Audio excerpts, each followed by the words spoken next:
Okay, and I just did a welcome to about Willits Economic Localization, and now we're going to have John introduce his perspective on what's going on at the county. So thank you everyone for being here too.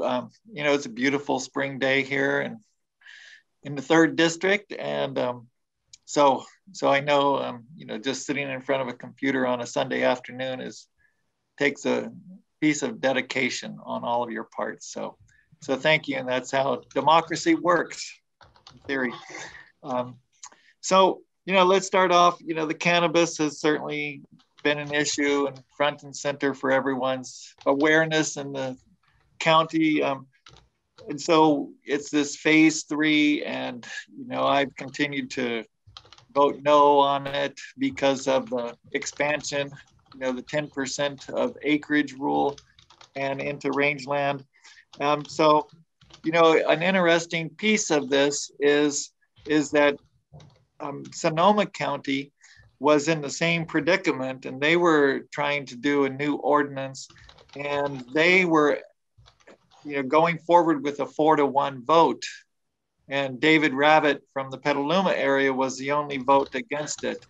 And then the public outcry was so much that finally the Board of Supervisors just this past week decided to put the whole thing off and do an environmental impact report to see what the impact of this change to their policy or their phases of cannabis cultivation would do to the county. So they think that it will cost about $1.4 or $1.6 million to do their EIR, and it will take about a year.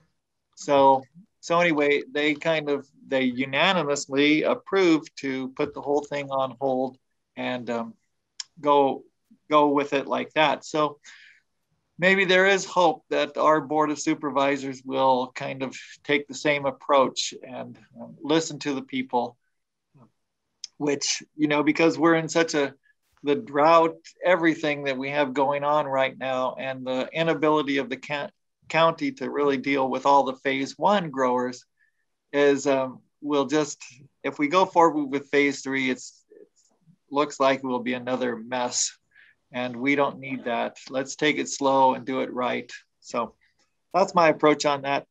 The county is also dealing with the PG&E money from the 2017 Redwood Valley and Potter Valley fires.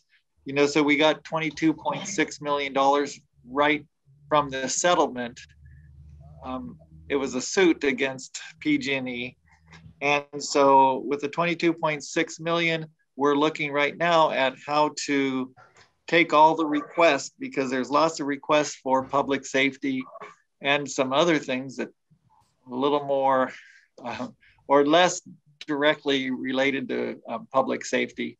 And so, I worked with the deputy CEO in creating kind of a template or a criteria matrix for ranking the different proposals, because we have well over $30 million of proposals at this point. And I think that for transparency, we need to be showing the public, okay, this is what we're looking at. We're looking at, was it a direct, does that money need to replace something that's directly related to those fires? Is it going to create a safer county for us? Is it going to be sustainable? Some of those questions. And so the public can see exactly how we rank those, and it will give people a better idea on why we're funding one project versus another. I'm on the drought ad hoc, and we're looking at a voluntary 20% reduction of water use at this point for the county, and some other things that will kind of create greater awareness and collaboration between the over 40 water districts that are in the county. And so, and it doesn't matter if you're on the coast or inland, the drought is affecting everyone, it seems. Maybe not so much in Ukiah, maybe Long Valley has some more water resources, their water table is a little better than others, but at the same time, we're still dealing with the drought issues, and we need to get that information to one place where we can provide it to the community. Let's see, tomorrow we're having a special meeting with people from Measure B. And so it will be the Measure B Oversight Committee, plus the Behavioral Health Advisory Board and the Board of Supervisors, and to talk about the different issues and how to move forward and the different roles that each entity has in the Measure B process. And I think that there's been confusion in the past about what the role of the Oversight Committee was versus the Board of Supervisors versus the Behavioral Health Advisory Board. So hopefully that meeting tomorrow will get some clarity on that. And there's this proposal to use this Whitmore Lane, which was a skilled nursing facility. The county was able to buy it during the COVID pandemic to use for people who needed that to be isolated there. And now that we're not using it in that way, there's an idea that it could be used in part for a PUF unit, a psychiatric hospital facility. So it's over a 30,000 square foot facility, and really you only need about 8, 9, 10,000 square feet for a PUF. So there could be a PUF there and something that it could be used for something else on the other side of it. And then lastly, I've been working in Covelo. We have a grant proposal with the community development block grant for $1 million to do cleanup and to do some other infrastructure issues that will help with the pollution and garbage that's a real problem in Covelo right now. And then I've got an agenda item on the board meeting Tuesday to talk about the transfer station up there and to increase capacity, because what happens is it closes down, and then when it gets full, when the 2 bins they have there get full, then it closes down and people come from an hour or so away. They get to the transfer station, the gates are closed, and then what do they do with their garbage? Well, sometimes people might just throw it off the side of the hill. So we're trying to increase the capacity of that, and we have a plan for doing that. I've been working with Jerry Ward of Solid Waste of Willits. And so it's a good process, and hopefully it will pass. And also with the Round Valley Indian Tribes, they've been great partners. And the MAC, the Municipal Advisory Council for Round Valley area. So those are things I've been working on. And with that, I'll shut up and take any questions or comments. Okay, I'm going to put it on gallery view so I can see if someone is wanting to speak. You can, if you have a video, you can raise your hand. How about, I'll just be arbitrary. How about John Almeida? Hi, I wanted to ask a question to Supervisor Haschak. The 22 point something million, I don't remember exact amount, I believe, or 23 maybe, comes out to about $4.5 million per district. Is that going to be allowed to be used separately in each district? And my question is, for safety, as I have talked about several times before, fire safety in a tier 1 when we can't get electricity, been requesting for a couple years these portable generators, which Fort Bragg has 12 of them, and was talked to before by PG&E when they were at Ukiah talking to the Board of Supervisors that they would provide them. But that didn't happen this last time when we got close to a PSPS event. And I wanted to find out maybe if we used a little bit of that money to help them understand how badly needed it is so that we can keep our grocery stores and the 2 pharmacies and 2 or 3 gas stations open so we don't have the situation we had last time, and maybe get the city and 3rd District Supervisor together in combination of trying to put a little pressure on PG&E to let them know that we need this, because this isn't something they can bring up here in a day or so and set up. I looked at the ones in Fort Bragg. There's a lot of wiring to them, and they're plumbed in pretty, pretty well to where I can see it takes time to set these things up. We need to have some of these in here permanently in this, third district. We got the Willits is the area that services all of the other communities. If they need major things, whether it be the hospital or multiple places to go to get supplies, it's going to be in Willits. Even if it's Laytonville or Covelo, it's going to be Willits. So I wanted to find out if we can push ahead on this. Thanks, John, for those questions. First of all, with the PG&E money, the 22.6 million, we aren't looking at just evenly dividing it between the districts. And so what, like I was saying earlier, that I'm trying to do this kind of a ranking. So there are lots of projects out there that would benefit the whole county. And so how do you do it just by districts? If it's a whole county thing, benefit, then maybe that's a greater benefit for all of us than just having each district. And certainly, it can be, the points can be made that, the fire affected District 1, the Redwood Valley, Potter Valley areas, a lot more. And then there was, the Willits area, Little Lake Fire Department, Brook Trails Fire Department were involved in the responses, and it came over into Pine Mountain area too. So if we looked at it just evenly between the districts, I don't think that's the right way to go. There has been a proposal of maybe doing, $500,000 for each district, if we get to that point.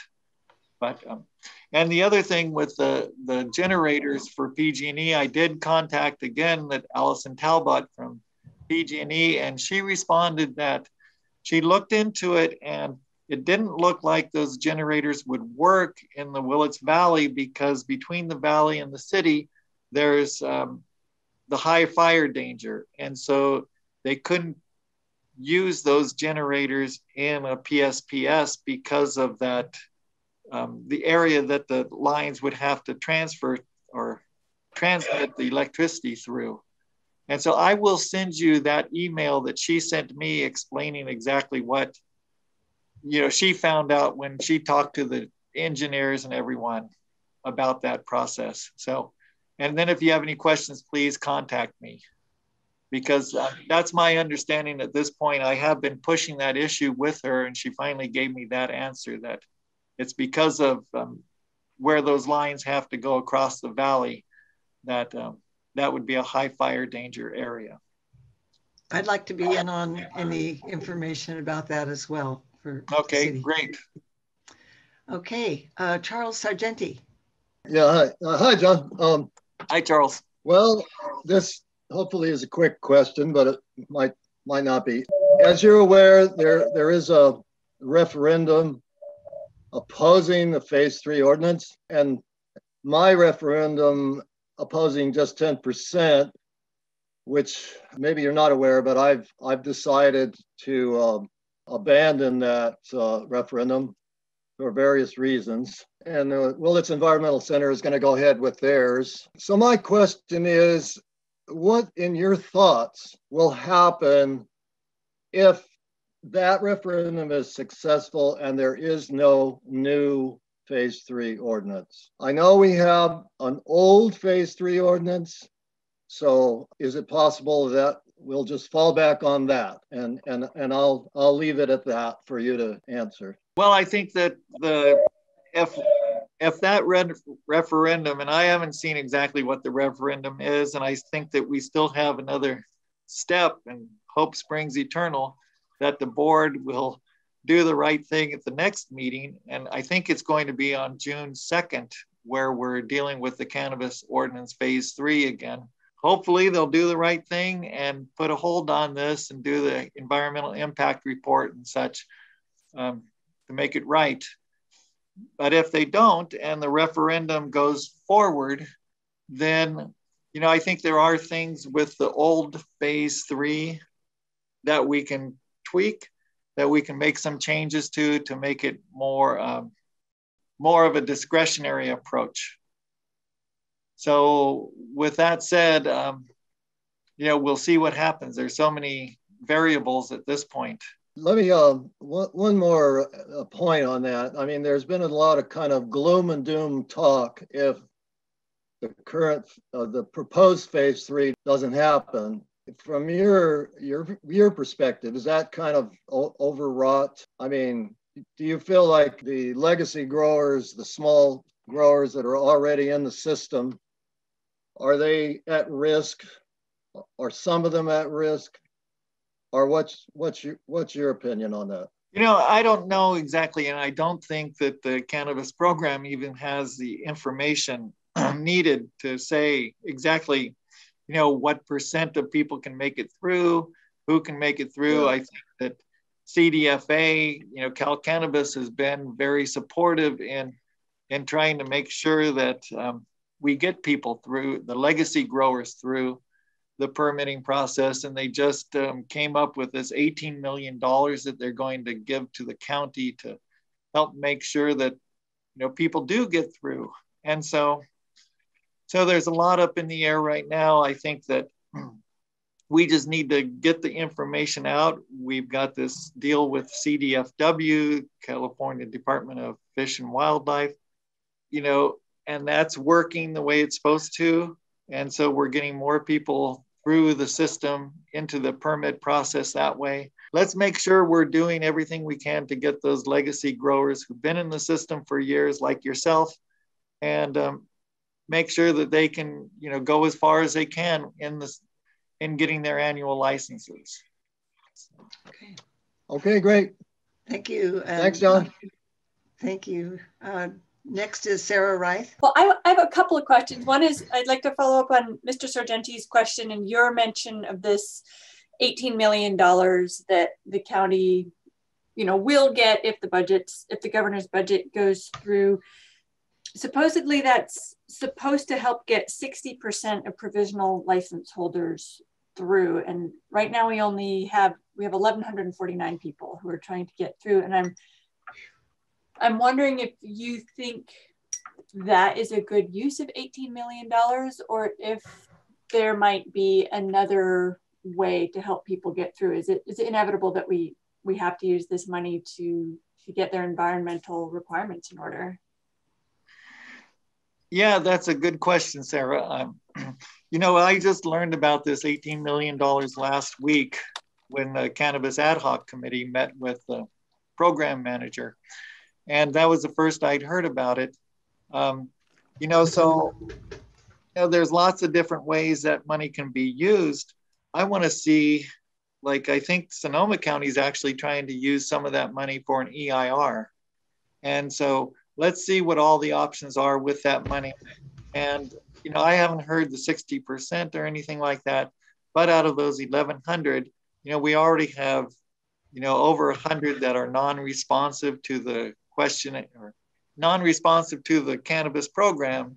And so we're looking at trying to get that number, weed out the people who aren't serious about getting a permit. And the people who are serious, let's do what we can. So I don't know, I haven't looked at that budget. I have no idea what we can use it for. I'll just leave it at that. Well, the other one is also related to cannabis. It was about a month ago, I went to a rally outside the Board of Supervisors chamber where about 14 people, mostly from the 3rd District, were basically drumming up support for the referendum. And so I talked to them, and it occurred to me that nobody was in the Board of Supervisors chamber, so nobody saw them, and it wasn't live streamed on Facebook. So it was like what they had to say was just not heard, and it didn't matter. It seems like with all the meetings being closed to the public where people can just watch them, but not go in person, not interact with their elected leaders. We watch these Board of Supervisors movies on YouTube and we see non-elected bureaucrats sitting in the seats that are supposed to belong to the elected representatives. And it feels to me like there's a little bit of an attitude towards the public of, yeah, run along now, go shopping, go in the steam room, go to the movies, but the grownups are talking, so you don't really get to participate. in the political conversation. And we hear now that the board is getting renovated, but it seems like the democratic process is on hold for a renovation. And I'm wondering if there's any push from our elected representatives to get these meetings open to the public again so that we can interact more meaningfully with each other and our leaders in a local political scene. Thanks, Sarah.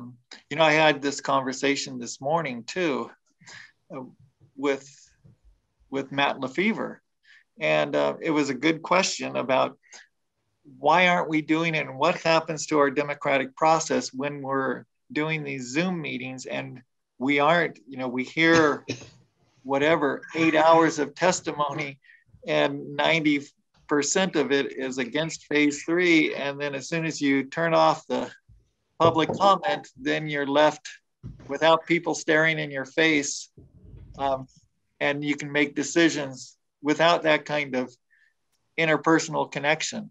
And so what do you know, does that make for good democracy? Well, you know, obviously I think it's not contributing to our democratic process.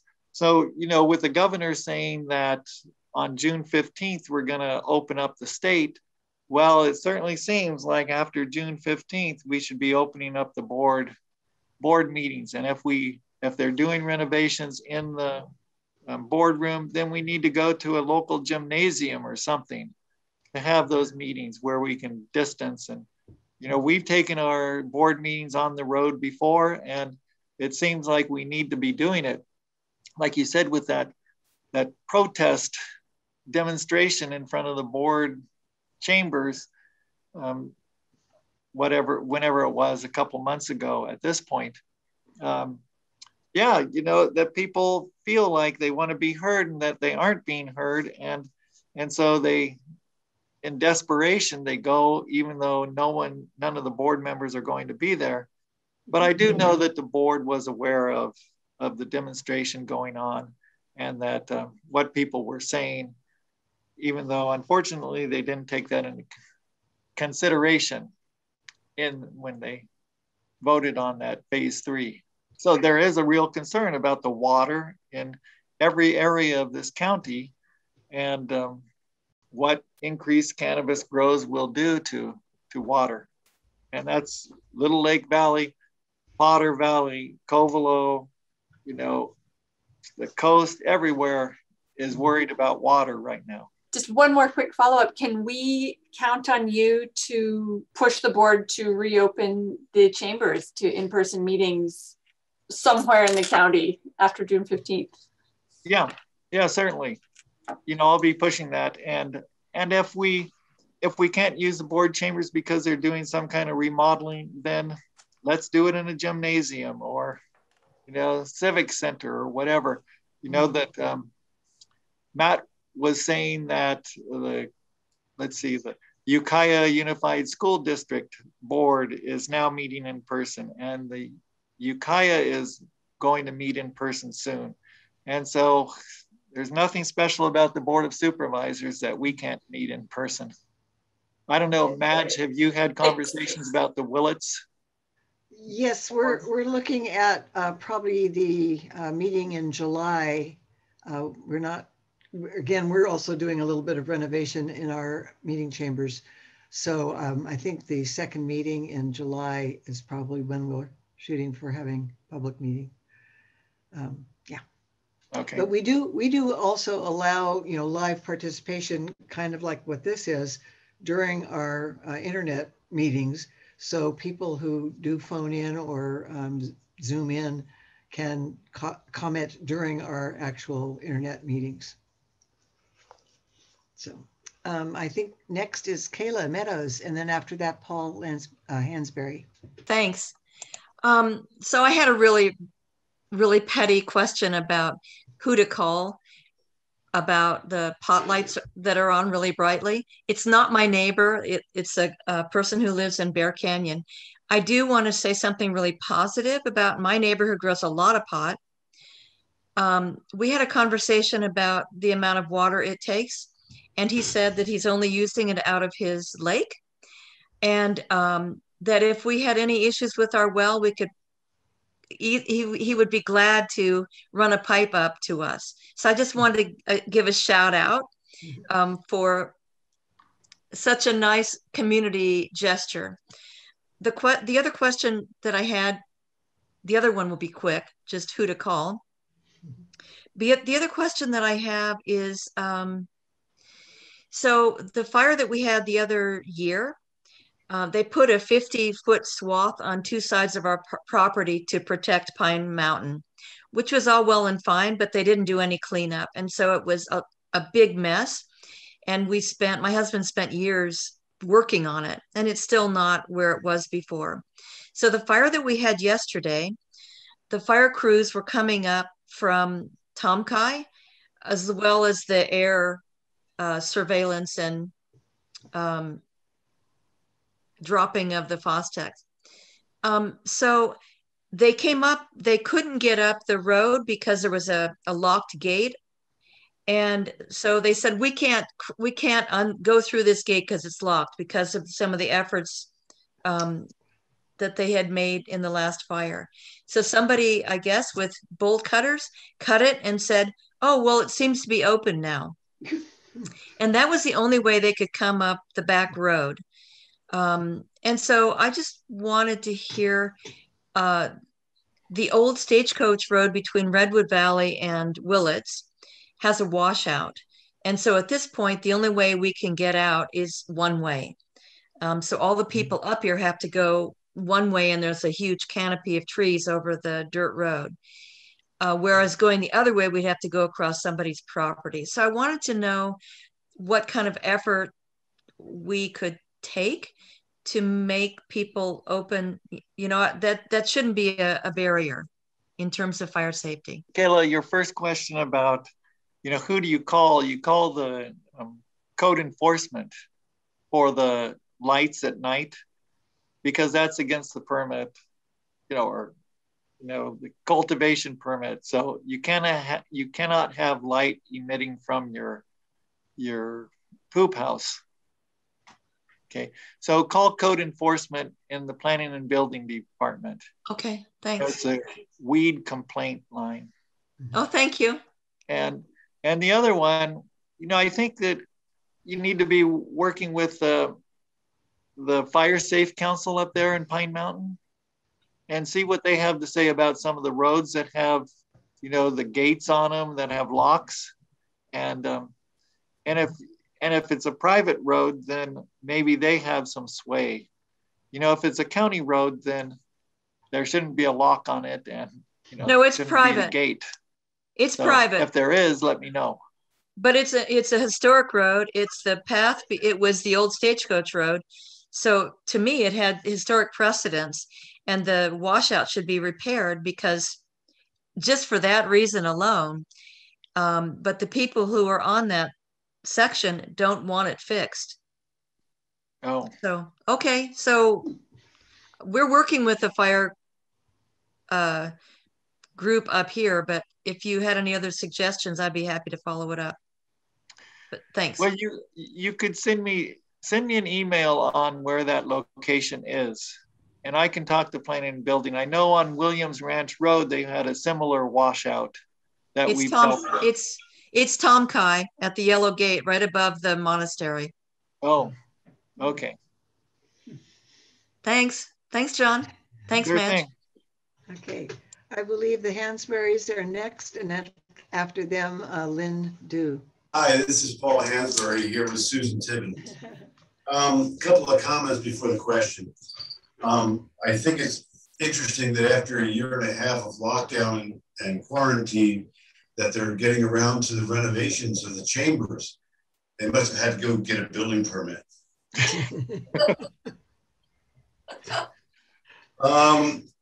With the 18 million, I'm wondering how much of that might be attributed to staffing in order to augment the staff. I know they're pretty short staffed in the cannabis department right now in the program, and that might help to expedite some of these the backlog of phase 1 and phase 2 operators. But the real question that I have is, let's just say there's two scenarios going on here. One is whether phase 3 passes and they move forward with it. And the other is that it doesn't, and you have to get an EIR, right? And the July 1st drop dead, you know, sunsetting, otherwise you have to get an EIR. What difference does it make? Now I understand all the other ramifications, but just specifically for the applicant and their site-specific secret document, whether you get this, the county gets an EIR, a full-blown EIR or not, does it make any difference to the applicant with regards to their secret document? Or is it just another formality that they're getting a grace period so that they're exempt from that? The county is exempt up until July 1st. If they do have to go through the additional EIR, is that going to impact the applicants at all? Well, my understanding is that if the county does a programmatic EIR for this, then the individual growers can tear off of it. And so it'll make it easier, because if you have to do an individual EIR, you know, for each site, then that's going to put a huge burden on the small growers. Yes. Well, how do they tear off of the EIR? How does it make it easier for the applicant? Do you know? Or is that too big?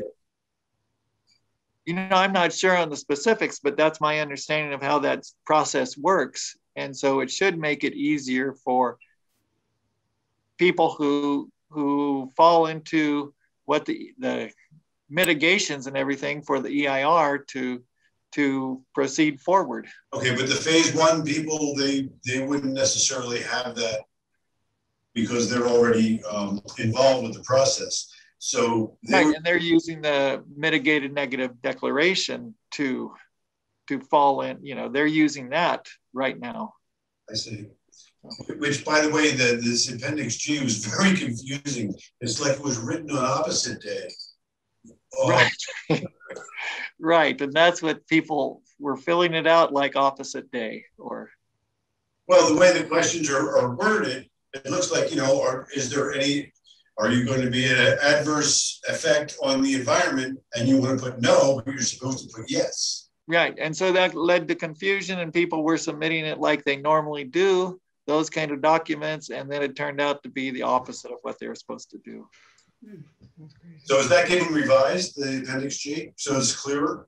No, it's getting revised, and that the directions will say you need to answer no, right, instead of yes. Actually, you need to answer yes instead of no. Whatever it is, right? Like a true false with a double negative. The instructions will be answer yes instead of no. Right? All right, well, thank you. And just the experience in Willits is not necessarily parallel, but when we did our cannabis ordinance for commercial activities in the city of Willits, that made it possible for applicants to basically be handled like a standard building permit. They did not have to do an EIR because the program itself had an EIR that covered all of the, you know, the impact of the total ordinance. And I would hope that that's what the county would do if they do an environmental impact report on any opening up of new lands, which is what the ordinance, phase 3 ordinance does. They should do an EIR that covers the potential impact of all of that. And then each individual would mostly be covered by that unless there were unusual circumstances. So I hope that makes sense, because Madge has extensive experience in planning and environmental documents. So.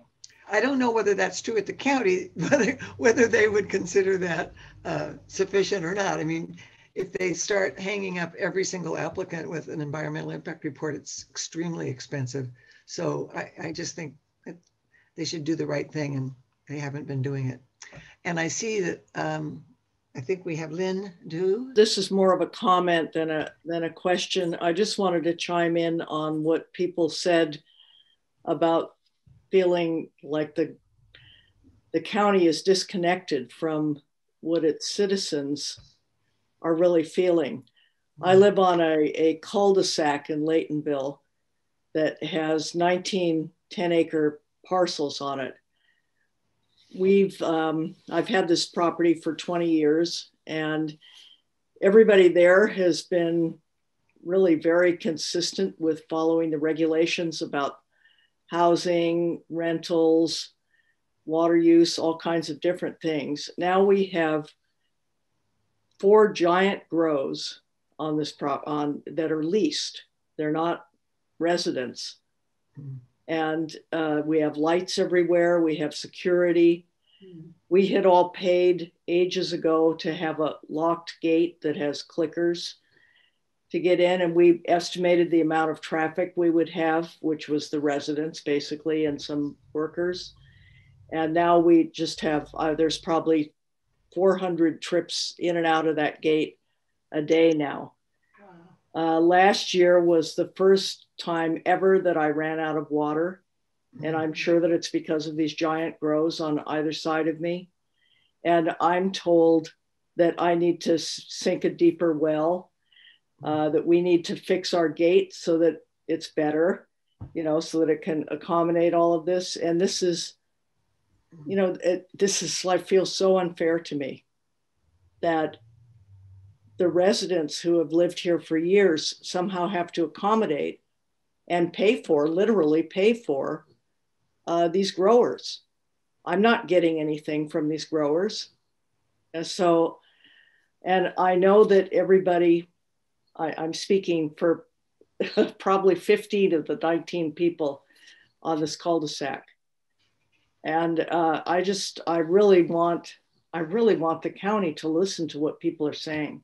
What you're saying, Lynn, is the same that I'm hearing all through the 3rd district. And, that's why there's such a concern about expansion of the grows.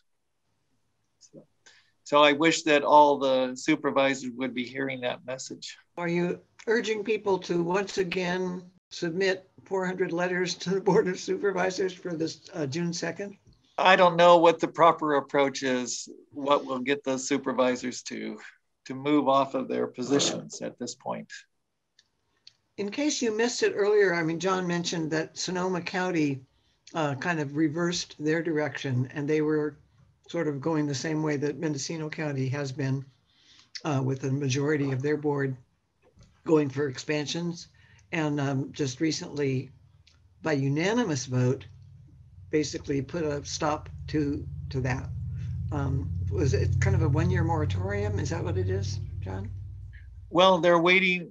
Yeah. Basically, they think that they're going to do an EIR, and it will take over a year, and so they're not going to do anything until that comes through. I hope that message gets through to our board members. Okay, we also have Eileen Mitro is next. Well, that's exactly what I wanted to ask about.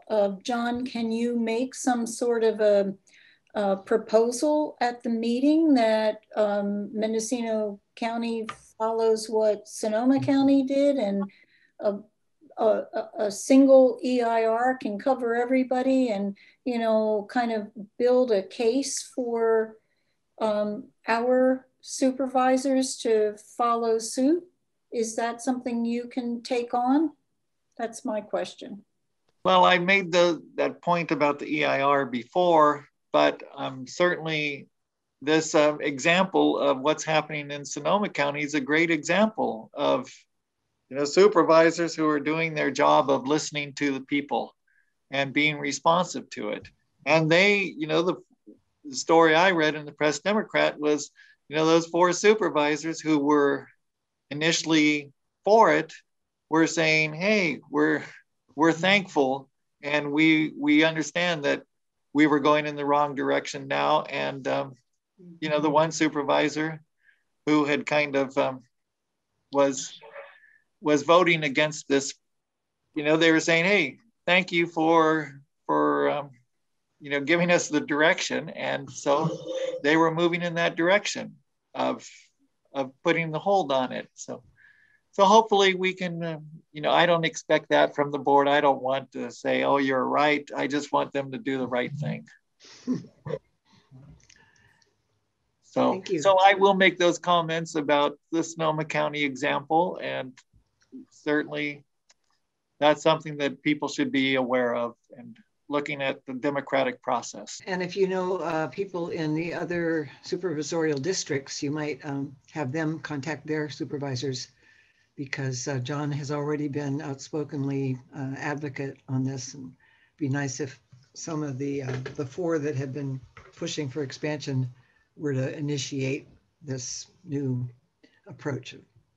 I see another hand, Jean. Can you find out what specifically people did in Sonoma to voice their protest and their opinions, and what sort of activism took place there, and try to use that as a potential model? Yeah, that's a great point, Jean. I guess I'll leave that up to someone else to figure out what the key ingredient was to make those supervisors change their vote. But it sounded like in the Press Democrat report that it was real vocal opposition, which we've had in Mendocino County. But it has to continue. You can't kind of let up. Right. So just so everybody also is aware that if on June 2nd, the 4 other supervisors do not have a change of heart and do not listen to these concerns that we've been pointing out to them, there is a referendum being planned. The Willits Environmental Center, but that not alone.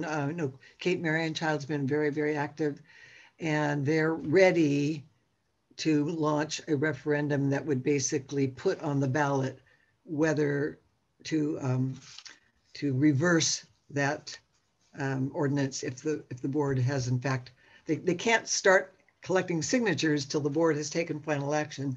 And once that happens, they have 30 days to get approximately 4,000 signatures.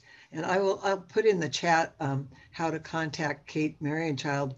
They're doing some trainings for petition gatherers, how to do that. And as I said, there'll be a very short window for people to get enough signatures to put it on the ballot that could then have the public get to vote yes or no on the ordinance to potentially overturn the board's approval.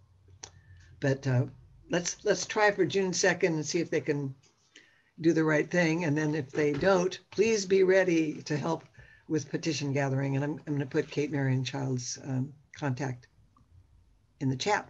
I would. It's Jean again. Make sure that the Board of Supervisors is really aware of the whole referendum process, how you're going to go through with this. You can use the fact that you're going to do this referendum as leverage for, them to change their mind. I'm putting this email for Kate Marienchild. And Kate, by the way, if you don't know her, she's a naturalist and has an incredible book about the oak woodlands. And she's very, very knowledgeable about the impact on our wild places, and especially like the rangelands. And as she and Ellen and David Drell and others are very concerned that we not open these large areas of the county to potentially very large industrial scale marijuana grows. I'm letting my own bias show, I'm sure. Well, and I'll just say, Madge, it's not just the Willits Environmental Center and Kate Marienchild. It's really, it goes across the board. We have cannabis growers, we have people in the Willits Valley, people who have been losing water.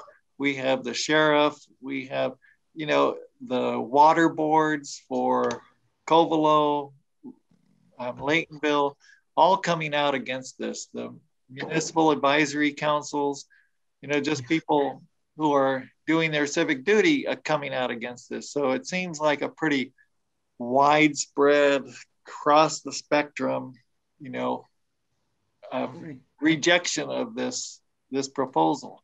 So I appreciate that the Drells are, and you know, and the Willits Environmental Center are kind of taking the lead on it, but it's certainly not just them. You're right. I just didn't know the whole list. There's a lot of people. Yeah. Other questions or comments? We had at a previous meeting talked a lot about the fire danger, and you did touch on that, John, but I'd like to ask a little bit more, how successful have our fire safe councils been at cleaning up the damage from the January storms, and how is it looking for our overall fire preparedness, because this season is very likely to be pretty scary? Yeah, I think that the Pine Mountain did a chipper day, or several chipper days. You know, that the Sherwood Fire Safe Council has brought in a team from Sonoma County to come help chip and everything, clean up. The Williams, or what are they calling it? The Ridgewood Fire Safe Council, which just formed, which is the area southwest of Willits, where I live, has been doing some chipper days. And so I think that people are really taking it seriously. And part of the proposal for the PG&E money is to beef up the Mendocino County Fire Safe Council, and so that they can do more projects. And Kayla says we're doing a great job on Pine Mountain. So that's really good to hear. And, you know, it seems like people are really taking it seriously, because there is a threat out there.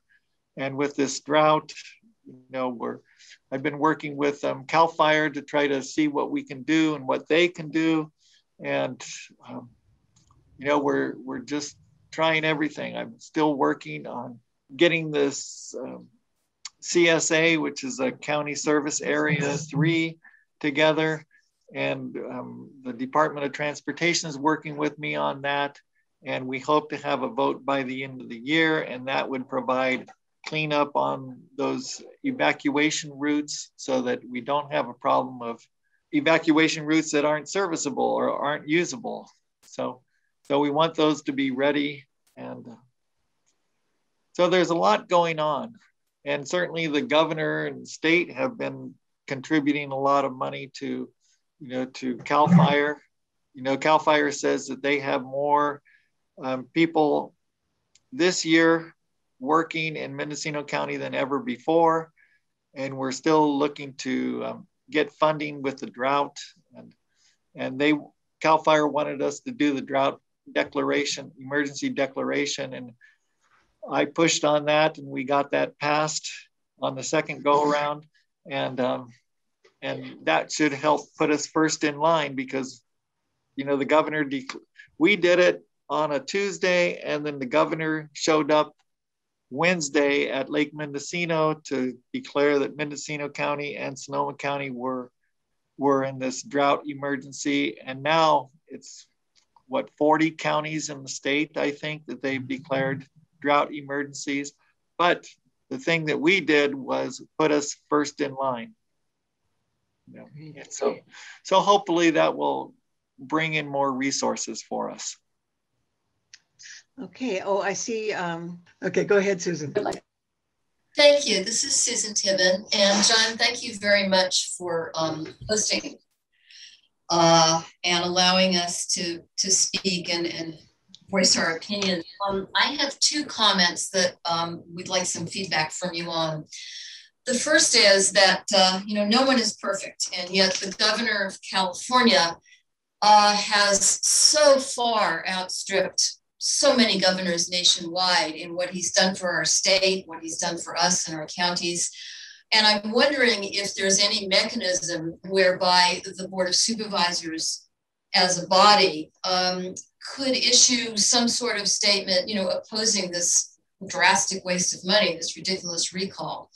It just seems very wrong-headed in terms of really what the governor has achieved for us in terms of funding and social safety net and managing the pandemic. The second question that we have is, we're wondering if there's any funding available for smaller farms like ours, friends and neighbors, who would like very much to chip all of the debris that we've gathered from the storms from several months ago. We're concerned about air quality and of course fire safety, but no one of us, is really in a position to have a chipper come out for, a weekend. But if there was some funding we could apply for in a fairly, easy mechanism, I'm wondering if that's something you could look into or tell us about. Thank you, John. Yeah, so Susan, your first question about the recall is, I'm opposed to the recall because I don't think that's a democratic process that, the governor has, hasn't been perfect, but at the same time, this pandemic, no one was perfect, right? And I think that as a state, we're coming through pretty well. And especially as a county, we're doing really well. And so, certainly people out there don't want the mask or whatever, there's that kind of pushback, but it seems like this kind of recall and, when Gray Davis got recalled, it's just anti-democratic from my point of view, when they're really doing the job they're meant to do. Yeah, I'll consider that about having a statement from the Board of Supervisors against this recall. The sooner the better, I guess, with that. And also with the chipper days, if you contact Scott Craddy, and I can send you his contact information at Mendocino County Fire Safe Council, and he'll know what grants are available and what we can do about the chipper days. So hopefully that will help. So Susan, I'll send you that information and you can contact him. I had actually two things that I wanted to touch on. So I will do that. One of them is the Jackson Demonstration State Forest logging that is going on right now, and more of it is imminent. And I know that there's a group on the coast, and there's a lot of people very, very concerned about some of these trees are well over hundreds of years old, even though they're not original, old growth, they are still really old forests. And they are worth a lot for carbon sequestration, if nothing else, but they're also worth a lot as a tourist attraction and recreation and so forth. I hope that the county, someone in the Board of Supes will bring a resolution up to require or to request that there be a moratorium on logging in all of the Jackson Demonstration State Forest. It's one of our remaining intact, not intact completely, but fairly old forest areas that's left. So do you know anything about that? And will that come to the Board of Supes? I've kind of stayed out of it just because it's a coast issue at this point. And I know that some people wanted to give me a tour of it. And then the two supervisors from the coast were doing the tour, I think. And so I had to back out because of the Brown Act. So I haven't been following it that closely. And we'll see what they bring forth. I think that those supervisors will bring something. The other one, I've heard that a group, again from the coast, a sort of social justice group, have an acronym that's something like SCORE. Anyway, they wanted to have the board consider looking into a audit of sheriff department, not only the budget, but sort of what are the statistics about how the sheriff's department is run, what kind of arrests they make, how that affects different ethnic groups in our county. I think that is coming up this coming week, maybe even Monday, if not Tuesday. Is that on the agenda? And what is your position on that? Yeah, it is on the agenda for Tuesday.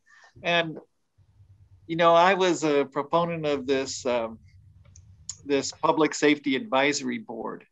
And so we got that going last summer. I worked a long time on it with Supervisor Jurdy was on that ad hoc with me, and we worked with the sheriff and concerned citizens. We had a real good group of people, probably a dozen people who worked on it.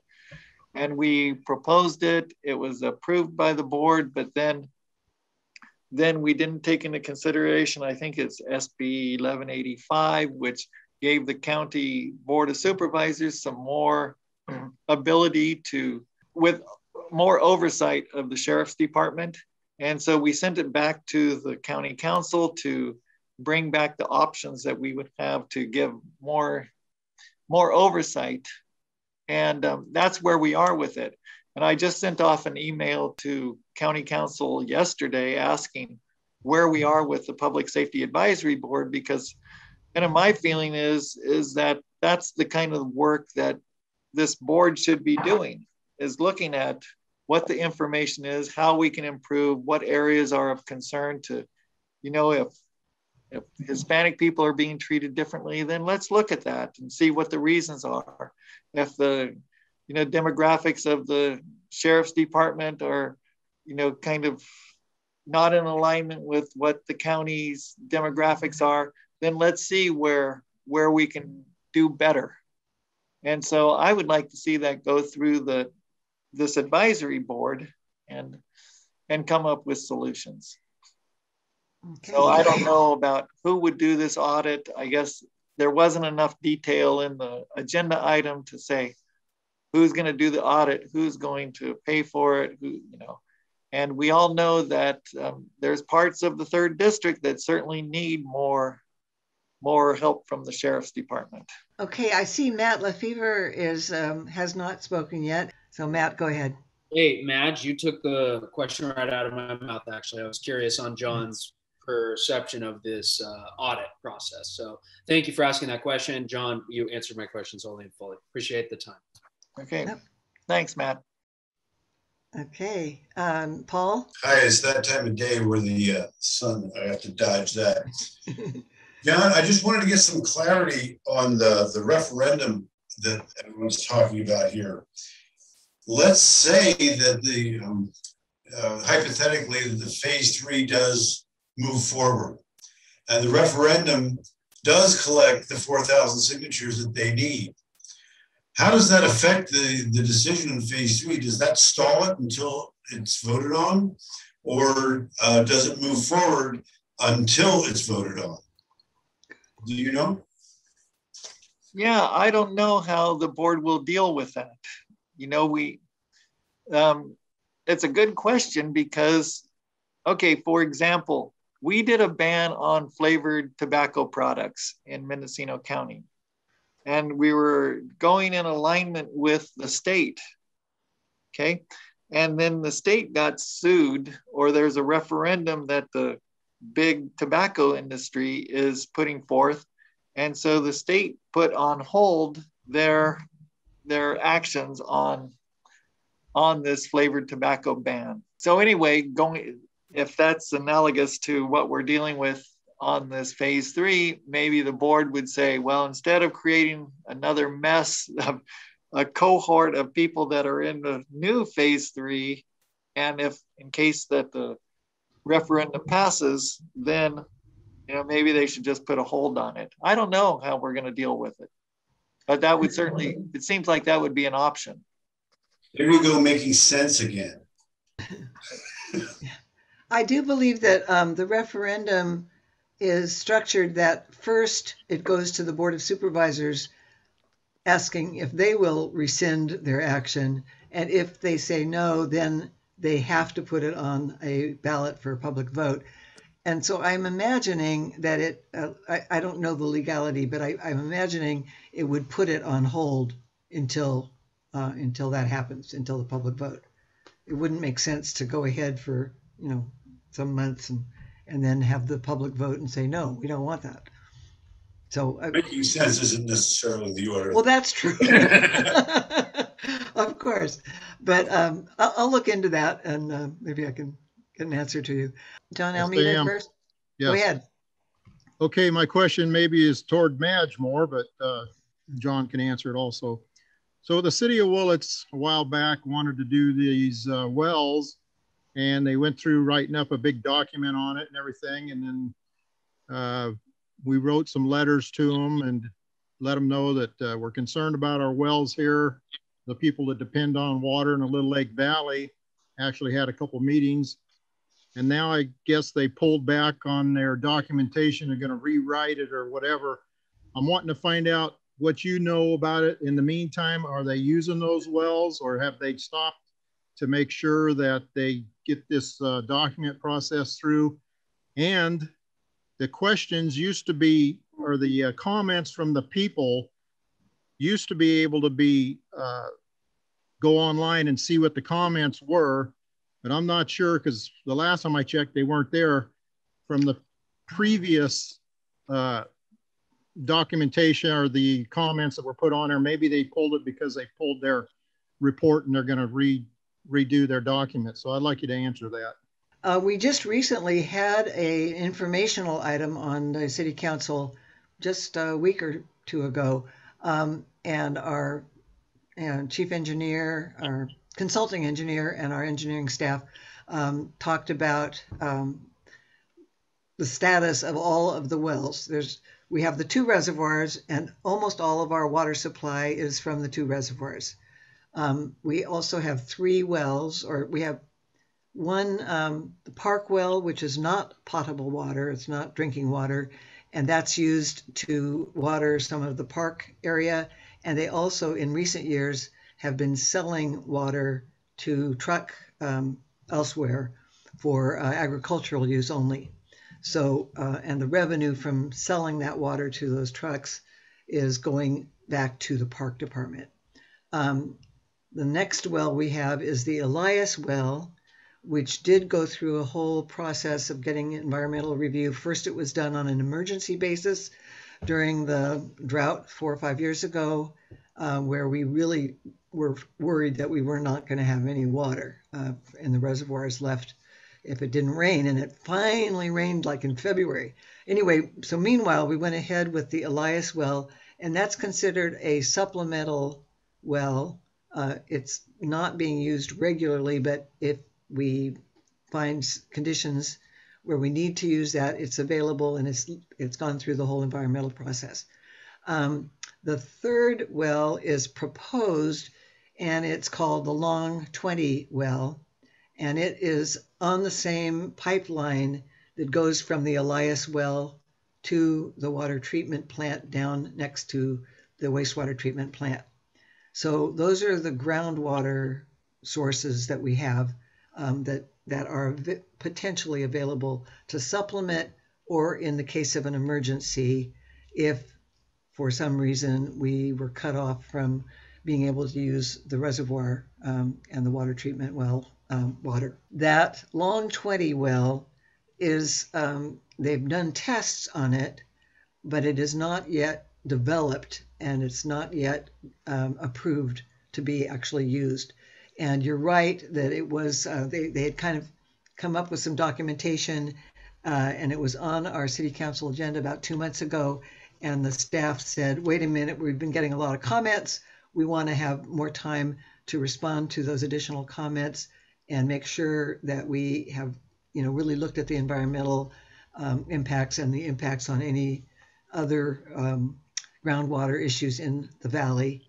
So I think they're planning to bring it back to city council maybe in August. And I believe they are keeping a list of anybody that wants to be aware of what's going on. And when that supplemental report on that proposed well comes out, it will include all of the comments that were received and all of the staff's further research, which was intended to address those concerns.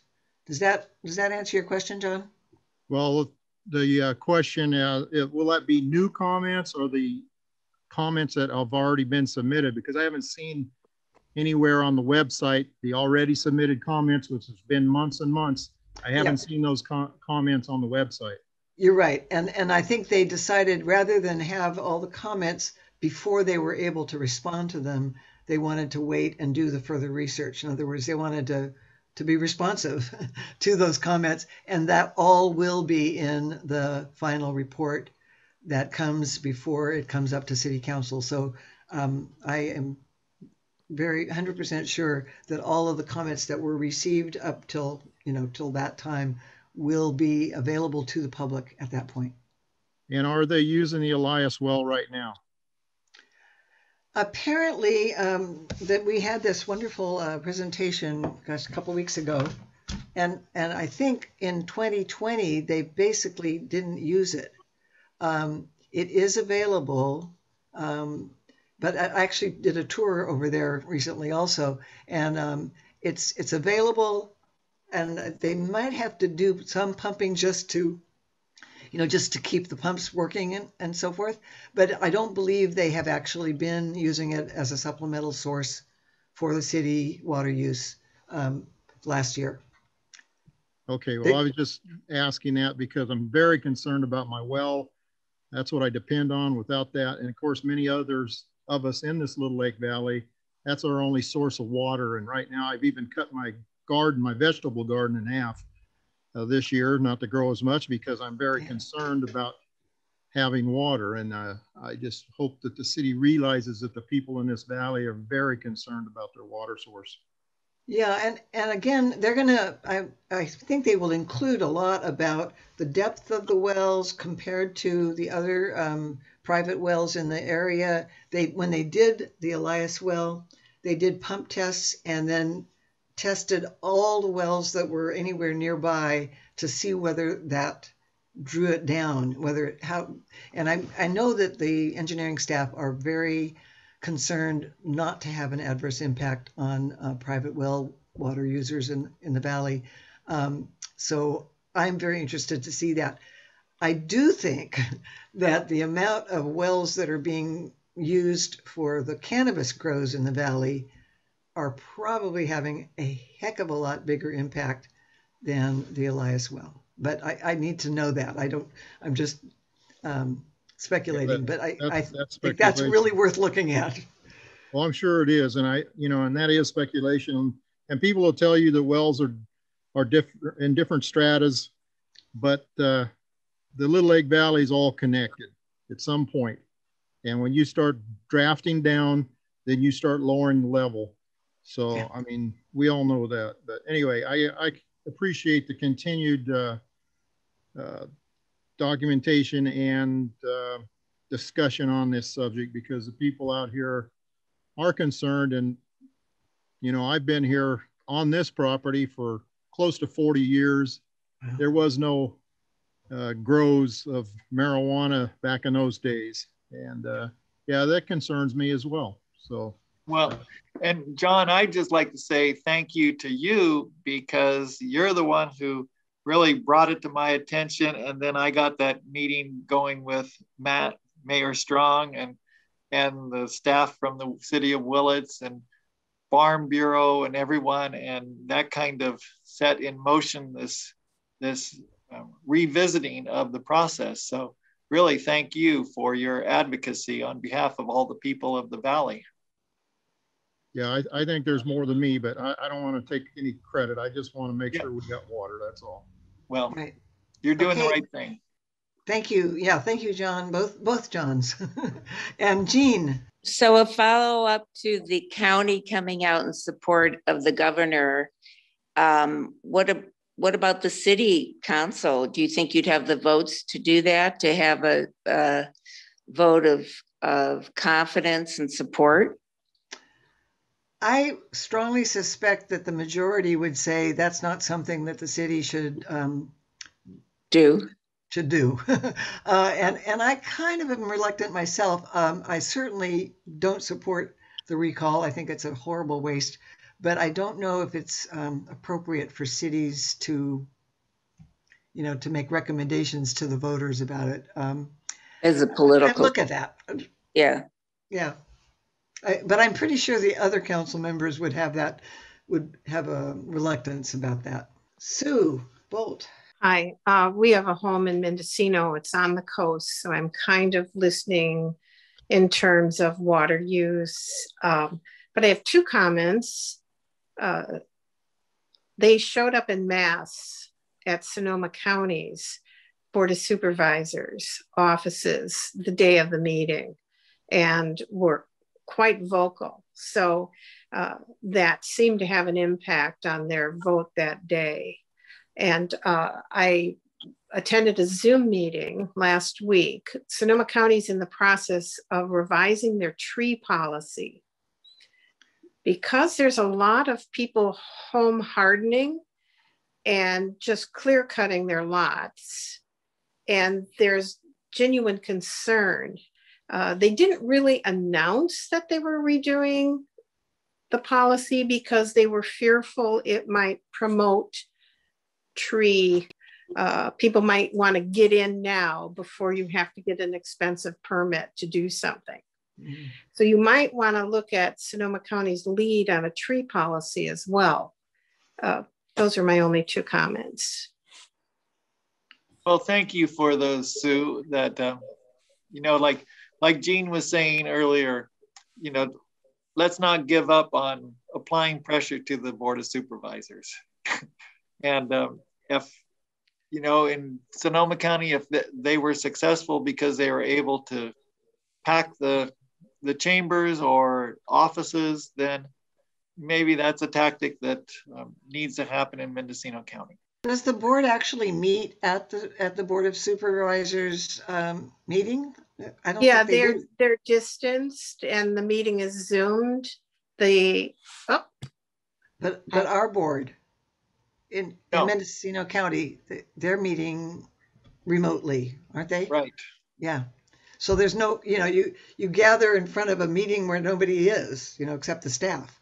You know, with this Zoom process, that I was in North Carolina visiting my son in the Marines, and I was able to participate in the special meeting that we had on that Tuesday, which was the 9th or the 10th, whatever, the 10th, I think. But it does mean that, you know, there isn't a meaningful presence by being there at the board chambers when the board members aren't actually meeting there. They're each in their home on the internet. Right. Yeah. So the only option is when there can be public comment. Yes. Right. Or to call, you know, or email to individual supervisors beforehand. Paul, your turn again. Well, I have an idea. If you invite the press and someone comes up with a smartphone and the gathering is there, then you can join the Zoom with the crowd via smartphone. That's an idea. And when it comes to public comment, you all comment at once. Okay, well, we're coming up on our hour and a half. And I think everybody who wanted to say something has had a chance, but if not, here's your still last chance here to get a comment in to John Haschak, our wonderful board member, who's been really available to his constituents in a way that I don't think most of the other board have made themselves available. I wish they would all follow suit. And I want to thank John Haschak for being open to listening to all of us and answering our questions. And I want to again, on behalf of Willits Economic Localization, urge that if you aren't a member, I'd love to have you join us. And you can do that on our website, well95490.org. And when you get our newsletters and you help support us trying to make our community a healthier and more economically resilient local community. And I really appreciate Mad Strong and Well for putting on this forum. You know, we'll probably do it again in a couple months. And I think it's and certainly I appreciate, you know, Sarah Wright from KZYX and Kate from Mendo Voice, Kate Maxwell, and Matt Lefevre from Mendo fever, you know, so hopefully this gets you know, out there too. And if you have any questions or comments, just send them to me.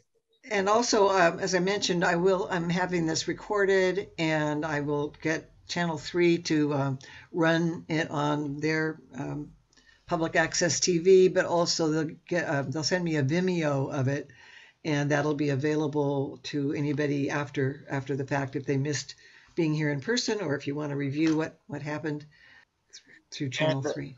You know, just to get it into audio, but my email is haschakj@mendocinocounty.org, haschakj@mendocinocounty.org, and it's 707-972-4214.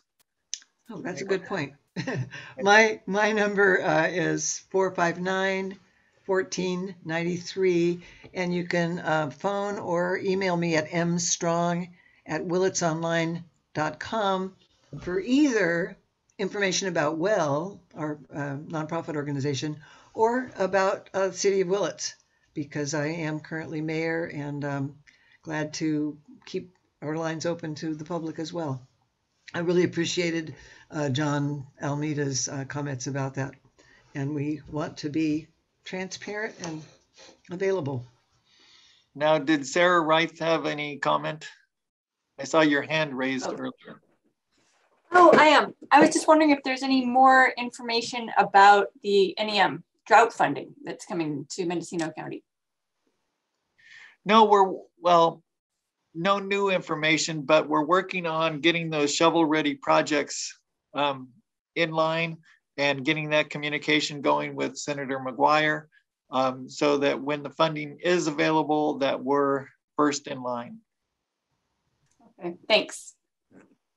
Okay, we're about half as many people still left on the line, but thank you for being here. And I think this has been very helpful. We'll probably do it again in about 3 months, trying to do this quarterly. So if John is willing to do it. Okay, Paul had his hand raised. Susan had to take off for another meeting, but on behalf of her and myself, I want to thank you both, Madge and John, for doing this. I really, really appreciate it. Thank you. Okay. All right. Very good. All Thank right. you, everybody. Well, take care, everyone. Yeah. Thank you for being on. Goodbye. Thanks. Take care.